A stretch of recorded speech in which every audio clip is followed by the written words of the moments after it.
Nightcast. Stephen Lloyd Gilbreth brings you the current news from the world today and how it relates to Bible prophecy. Understanding the end-time events leading to the peaceful world tomorrow.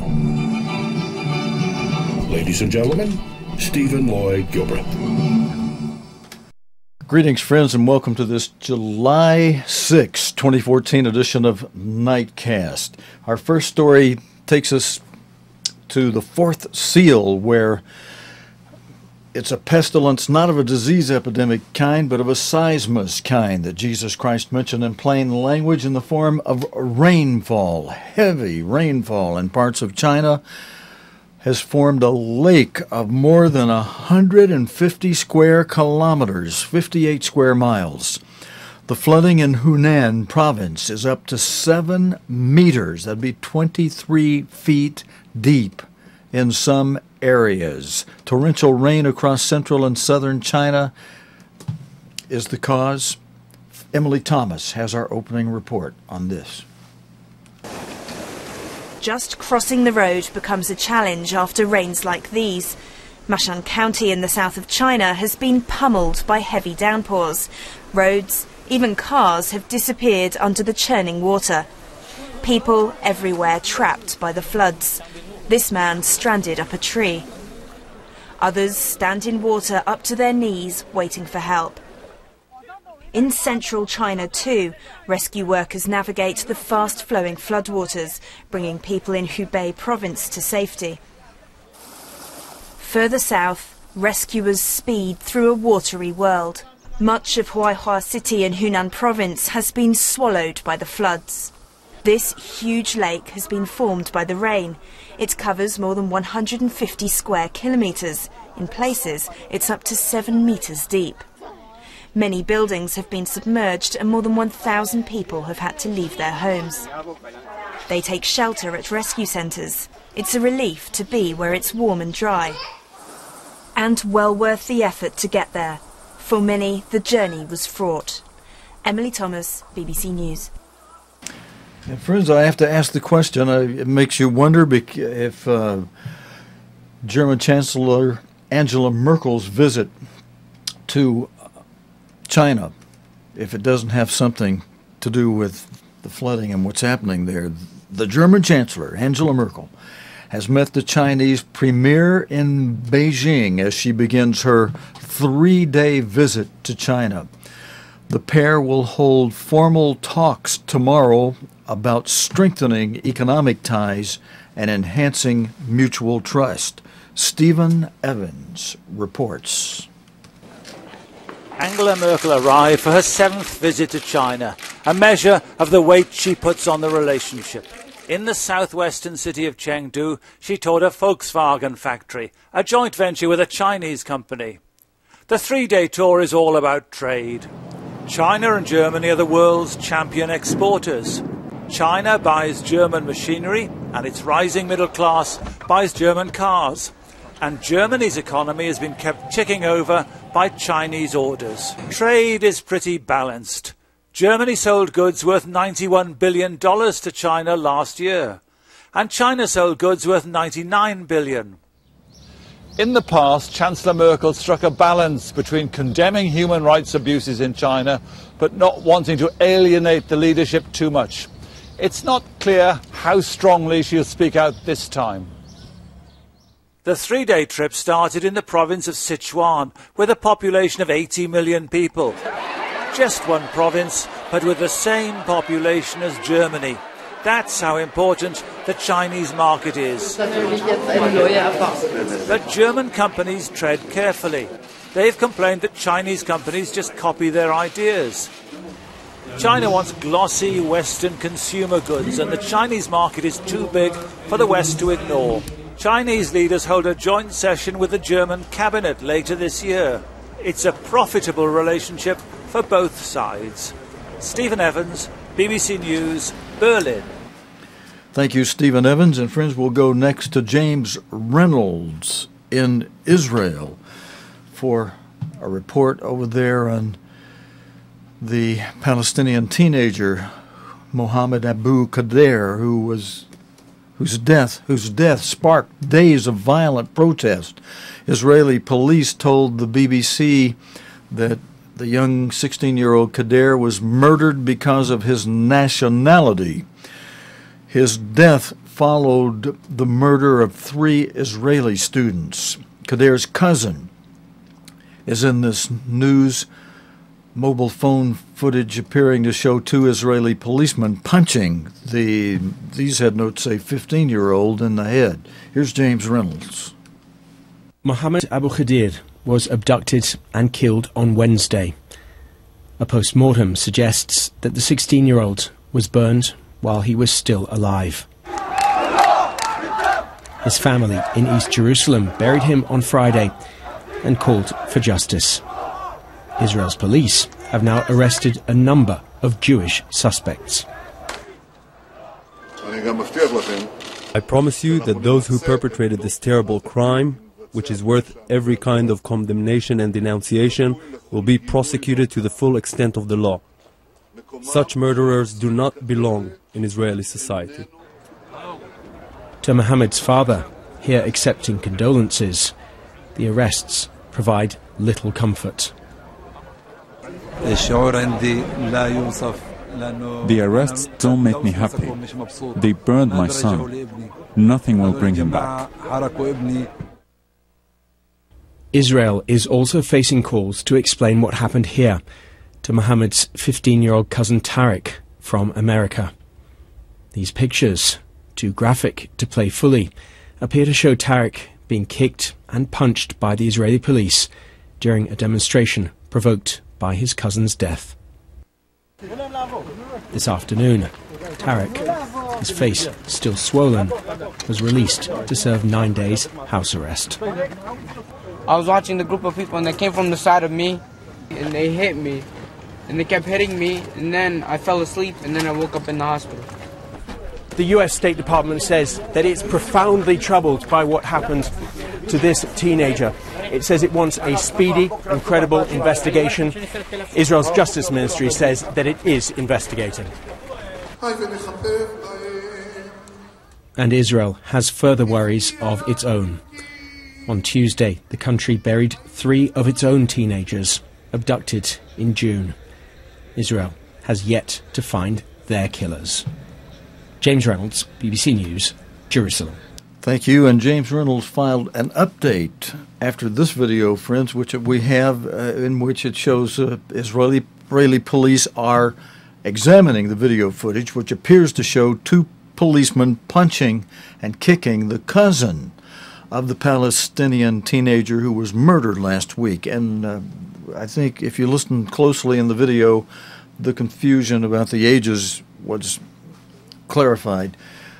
The young teenager who was murdered was 16 years old, but his cousin, Tariq Khdair, from Florida, is 15 years old, and he's still alive, but his mouth is kind of punched out. The Palestinian 16-year-old whose abduction and murder triggered riots in Israel. Israeli police said Tariq, the 15-year-old from Florida, was among a group of masked Palestinians attacking officers. But as you'll see in this video, his family denies that he was involved. Here's James Reynolds again. This shaky mobile phone footage, taken during Palestinian demonstrations on Thursday, appears to show 2 Israeli border policemen holding down 15-year-old Tariq Khdair outside a building in East Jerusalem. The footage, filmed by Tariq's family, shows one of the officers punching the teenager in the head. The Israeli police says that the teenager was among a group of 6 masked Palestinians throwing Molotov cocktails and attacking police officers during protests. I think the question that has to be asked is why is a teenager from Florida with an American citizenship, what is he doing in the middle of a huge incident involving Palestinians and rioting? Photos taken later, while he was in custody, showed Tariq Khdair with a severely swollen face. His parents insist that he was not a rioter. This boy, 15 years old, he's a dangerous? What, he has in his hand a gun? You found a gun or you found a rock to hit him? Okay, you lock him up and you hit him bad and you hold him like this in your hand. After you hold him, you hit him again and again and again in his face. Tariq was the cousin of 16-year-old Palestinian Mohammad Abu Khdair. Mohammed was abducted and killed on Wednesday. Palestinian officials say that initial autopsy reports suggest that he was burned alive. His death has sparked Palestinian protest. On Saturday, in northern Israel, Arabs with Israeli citizenship confronted the police. They accuse Israel of failing to deliver justice for Mohammad Abu Khdair. But Israelis too have had their own victims to remember. On Monday, the bodies of 3 abducted Israeli teenagers were found. Their deaths led to mourning across the country. James Reynolds, BBC News, Jerusalem. And friends, there's in the video from the next story, the California Highway Patrol says that it's investigating footage posted on YouTube that shows a United States policeman, a California policeman, repeatedly punching the face and head of a prostrate woman. Police say that the woman needed to be restrained and was endangering herself and motorists by walking on a busy road in the west of Los Angeles. Chris Rogers has this report. The California Highway Patrol are investigating footage which has appeared on YouTube. It shows a policeman repeatedly beating a woman. The pictures we're going to bring you now may cause some distress. They do show the woman walking along the busy road, as you can see, being approached prior to the attack. Police say that she was thought to be a danger to herself and motorists using the road. We're going to stop the footage here because the images are just too upsetting from there on. But the video filmed by a passing motorist has been condemned by civil rights groups. California Highway Patrol have given this response.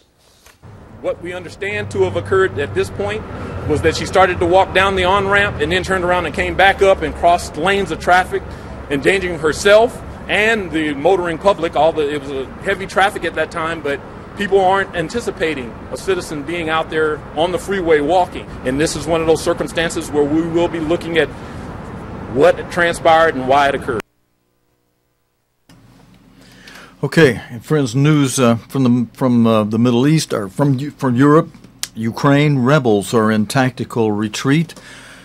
Ukrainian pro-Russian separatists are reported to be regrouping in Donetsk after government forces retook some of their main eastern strongholds. The rebels said they had staged a tactical retreat to Donetsk and held a rally in the city today. On Sunday, Andy Moore reports.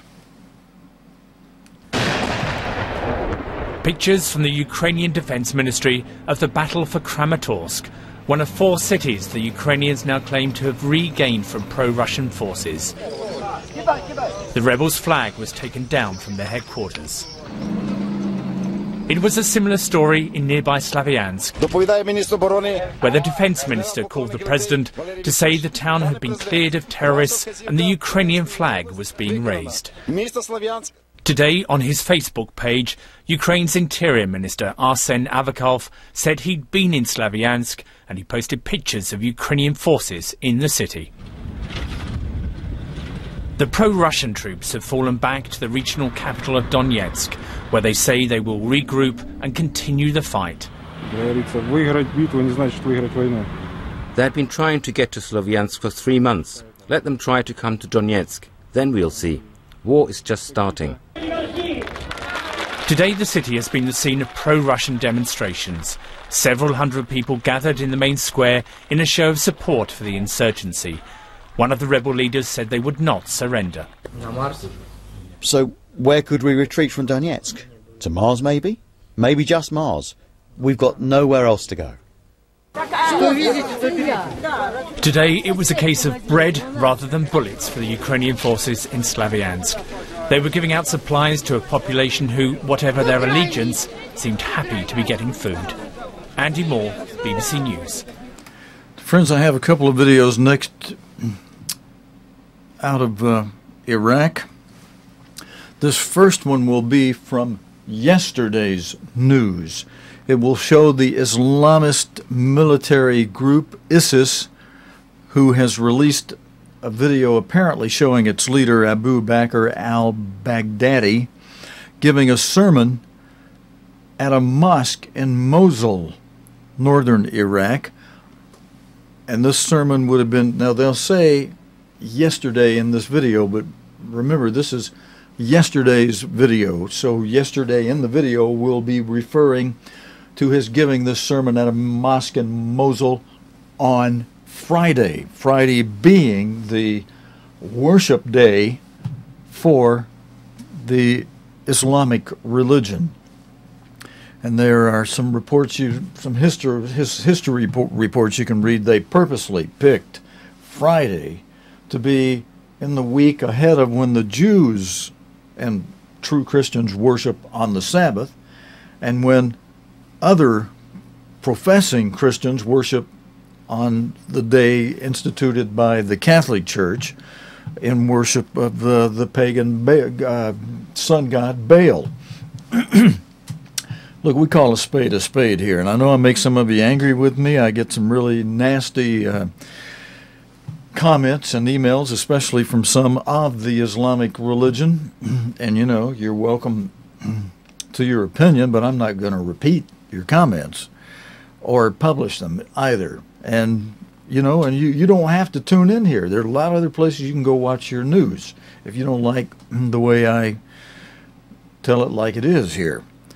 And in his address to the congregation, Baghdadi preaches about the importance of Ramadan and jihad.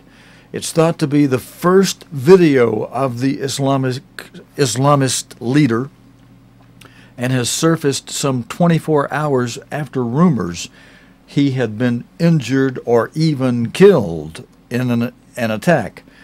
Baghdad correspondent Paul Adams explained why the man in the video was thought to be Baghdadi. Certainly the man who appears in this video is rather different from the couple of rather grainy still images that we've had of him up to now, in which he's appeared as a somewhat scruffy, unshaven figure. Here we have a man who looks every inch the religious preacher, with his full black beard and robes, speaking there in the very grand surroundings of the great Mosque of Nur ad-Din, which is one of the most famous mosques in Iraq and certainly the most famous landmark in Mosul. We have spoken to people who believe that this is indeed Abu Bakr al-Baghdadi. That is certainly how the video presents him. It's a video clearly produced by ISIS themselves. We have spoken to an Iraqi official who is quite well acquainted with Mr. al-Baghdadi, and he believes that this is him. And it is also consistent with reports that Abu Bakr al-Baghdadi did indeed address the congregation there in the mosque in Mosul yesterday. So, as you say, after about 24 hours or so, in which a number of fairly vague rumours about his possibly having been injured or killed in some kind of military operation have been circulating, here in rather glorious technicolor would appear to be the ISIS response. Here is a man recast as a religious and temporal leader addressing the faithful in one of the most important mosques in the country. Thank you, Paul. Paul Adams, as I mentioned to you, friends, filed that report yesterday. Paul has updated his report in a video he filed today, and I want to roll this video because it shows, even though parts of it will be similar, very similar, at the end of this video from today that Paul Adams reports in, it shows how the Islamic State jihadist militants have blown up some of the religious buildings of the Sunnis and the Shias, and they're really doing some devastating things. I'm going to go ahead and cut on into this. This may repeat just a little bit of the report from yesterday, but then as we get toward the end of this, in just a half a minute, you'll see them blowing up their opponents' religious buildings. Faces of his followers. Iraqi officials say a convoy swept into Mosul just before Friday prayers and that mobile phone signals went down throughout his visit. Having conquered territory and declared his caliphate, Abu Bakr al-Baghdadi is trying to recruit followers to his cause. But it's a cause so full of violent excesses that all over the region, many Muslims, Shiites and Sunnis, are recoiling in horror. Many will have been appalled at these images, filmed by ISIS and uploaded onto the internet, showing the destruction of religious sites, Shiite and even some Sunni. At a mosque in Baghdad, Sunni worshippers told me what they thought of acts being carried out in their name. Those people enjoy disfiguring Islam.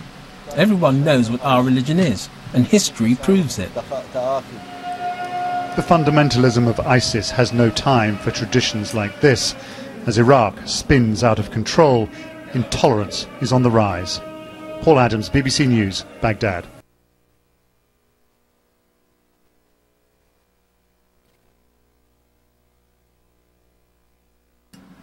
Friends, we'll go over to Kenya now, where at least 29 people have been killed in 2 separate coastal areas of Kenya, according to the country's interior ministry.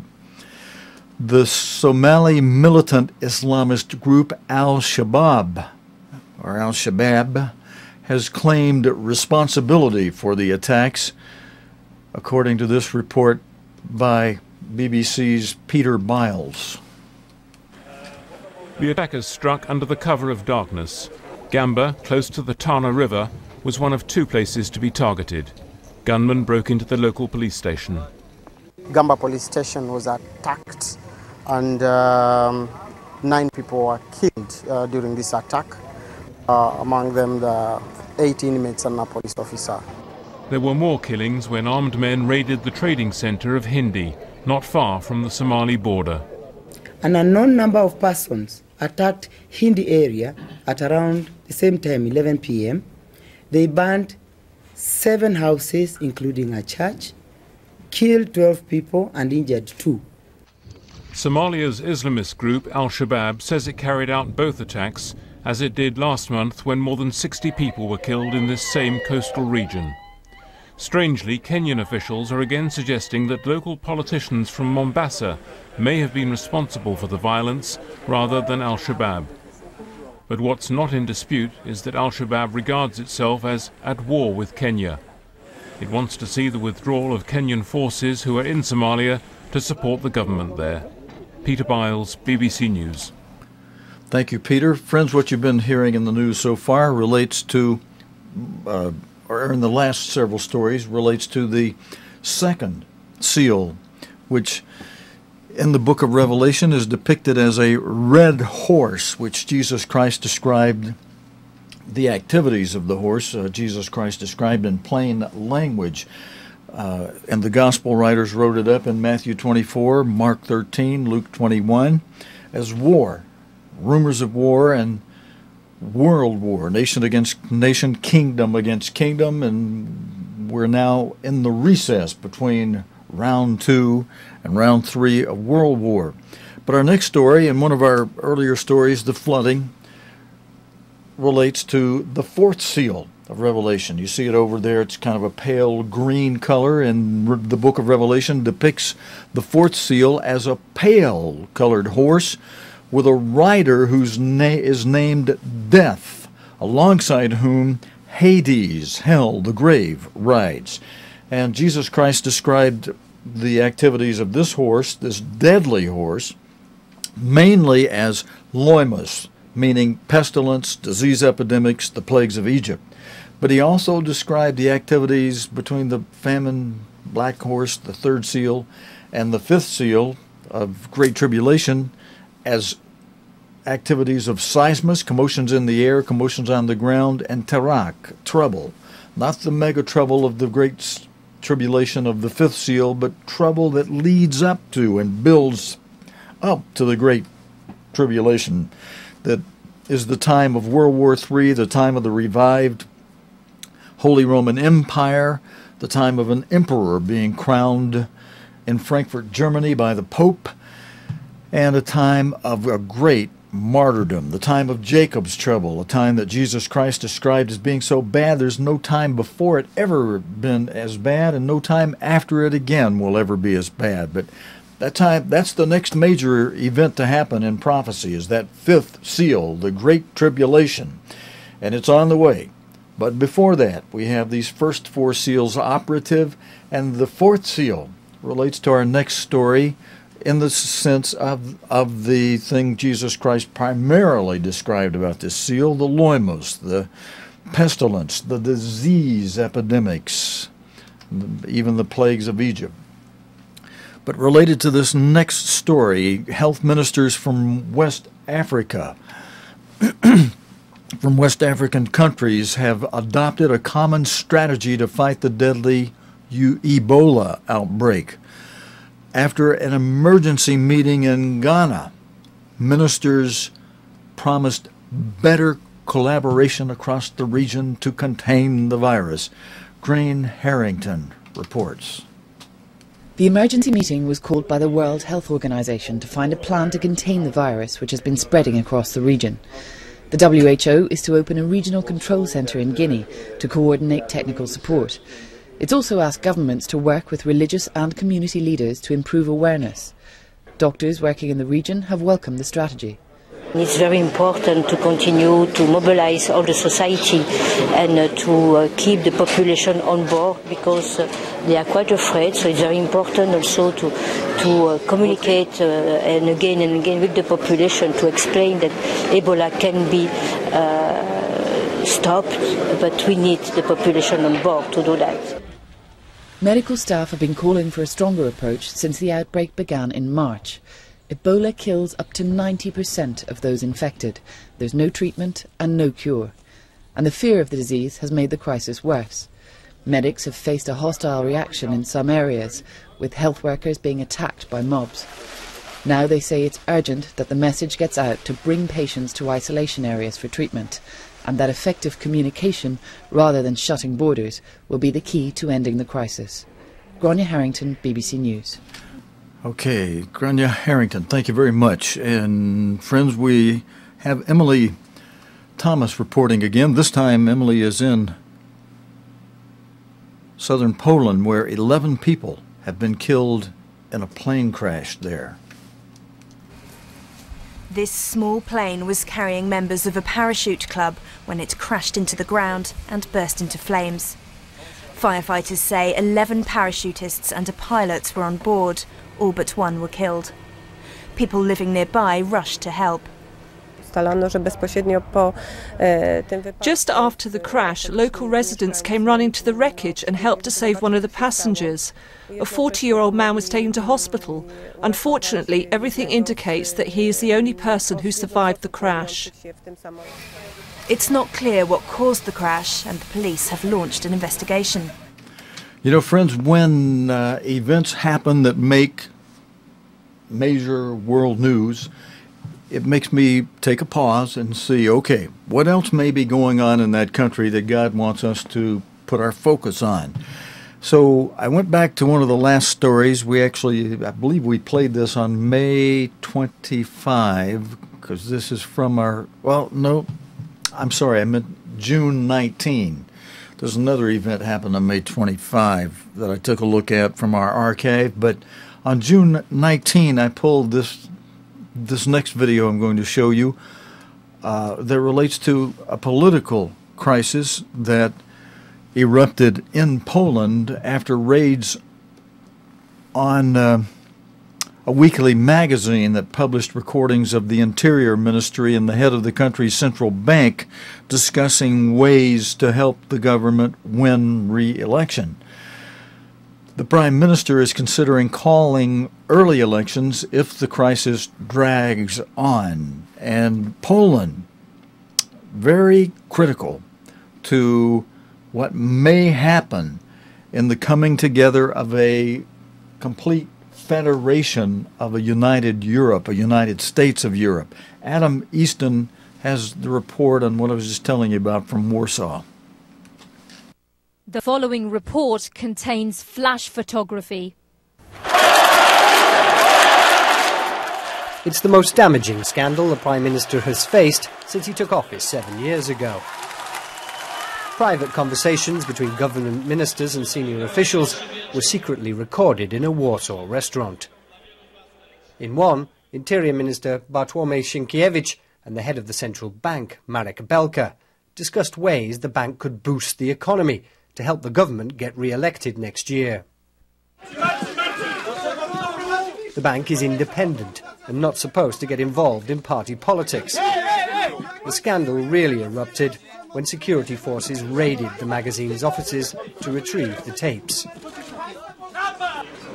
Outraged journalists said the government was trampling on free speech. The Prime Minister distanced himself from the event. He said prosecutors ordered the raid as part of their investigation into whether a crime was committed and the conversations were recorded. I realise that eventually my government and I will pay a political price for these latest events, rather than the prosecutor's office. I don't rule out that the future political judgment of voters will be severe. It may even happen that the only solution will be early elections. The elections were scheduled for autumn next year.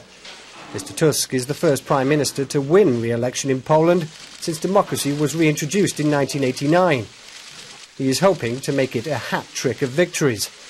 This scandal has severely damaged his chances of success. Adam Easton, BBC News, Warsaw. Friends, news that came out on July 4 caused Asian stocks to rise related to U.S. job data. But you know, news, friends, that can come out like that one day and people depend on it and they act on it. Listen carefully to this interview related to the U.S. job market and Asia. I think it's more of a cause for relief than a cause for celebration.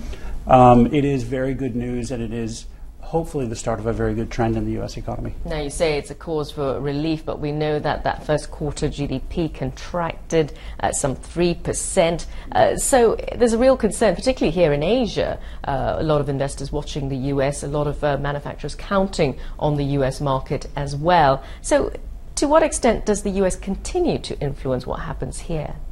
It still does in a big way. Exports from Asia still go to the U.S. as a large share of the export market.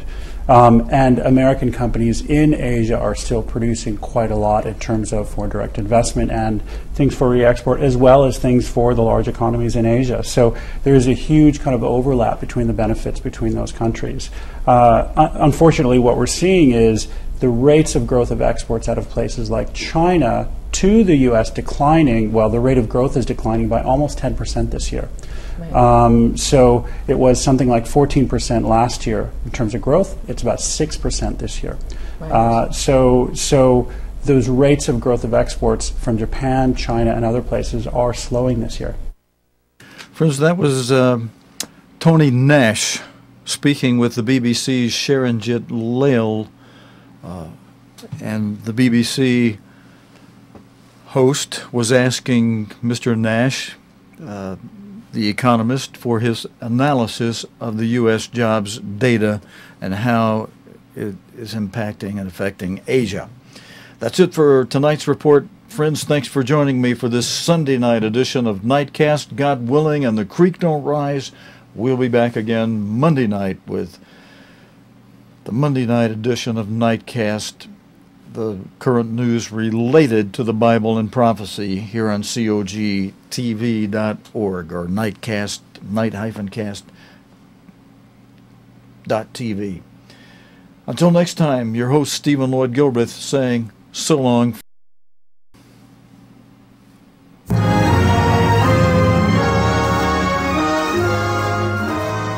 You have been watching Nightcast with Stephen Lloyd Gilbreth. Nightcast can be seen Sunday through Thursday nights here on COGTV.org. Tonight's program is also available anytime on demand in the COGTV.org video archive.